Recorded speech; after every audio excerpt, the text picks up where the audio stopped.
The world is upside down.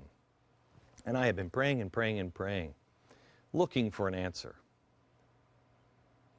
Do you remember when I told you last summer about a meeting that I had? It was remarkable. I didn't think it was a miracle at the time, but I've quoted it on this program over and over again. It was a meeting with a really sweet elderly lady. At first when I met her, she said we could only take pictures of her hands. She loosened up again a little later. Eventually she said we could take a picture of her face. And I love this picture because this woman is remarkable. You may remember her. I've talked about her on the program before. Her name is Paulina. I've told you the story. She's one of the righteous Gentiles among the nations. She's a Christian woman. She was 16 in World War II. When the world went dark all around her, she did not. Neither did her family. She lived in a Polish ghetto during World War II, and a young girl came to her in the ghetto one day, starving, so frail, you could only feed a Jew 230 calories. And this girl came up to her and said, "Please, anything, do you have any food?" It was illegal to feed a Jew. If you did, not only would you be killed, but your entire family would be killed.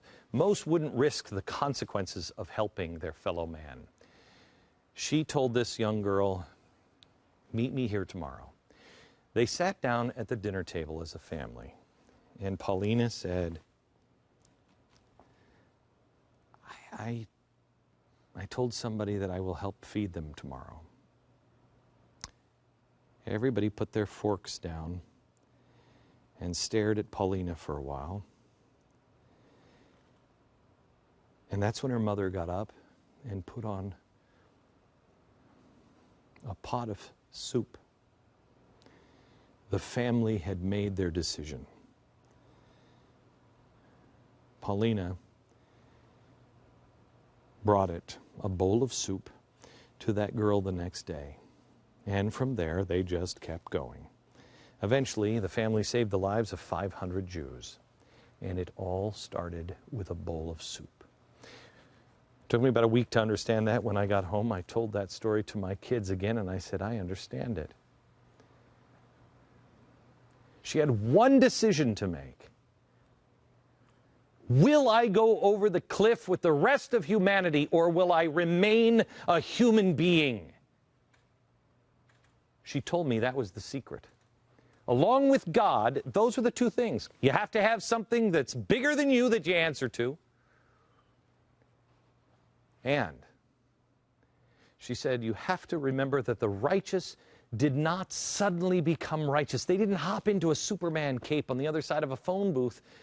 They just remained human. They didn't follow everyone else over the cliff like the rest of humanity. How many times have I told that story on the show? It didn't all come together for me until about 2 months ago when I was approving a design of a t-shirt. It's this t-shirt with the hammer. I will not comply. I put them together. 1, what regulation will universally pull us together, not divide us? 2, the government says Americans can't help other Americans. 3, Paulina tells me the righteous didn't just become righteous, they just refused to go over the cliff.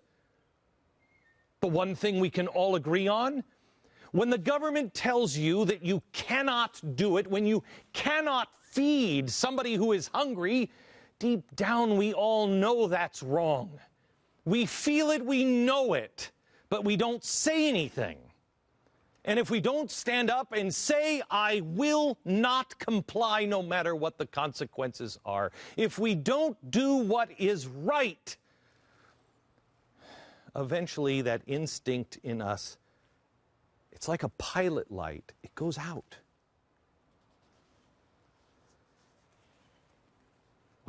We'll be like Darth Vader. I mean, there might be good in you, but you've put on the computer mask thingamajig and it's buried deep down inside.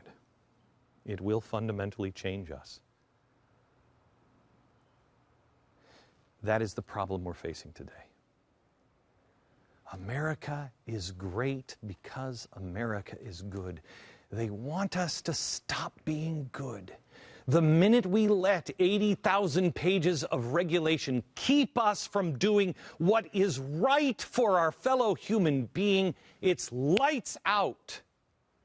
And we become England, where so much regulation and the people have been taught so much that they actually there were people from London all around the city park.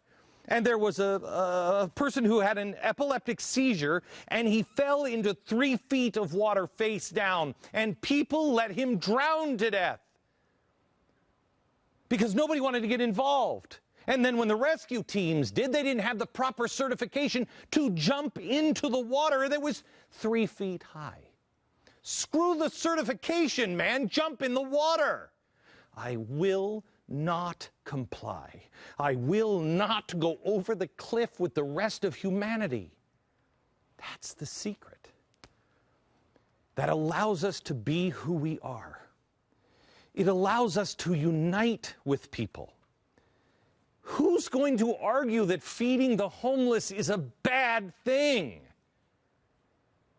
And if they can make that case, we're too far gone anyway. It allows us to break the back of regulation.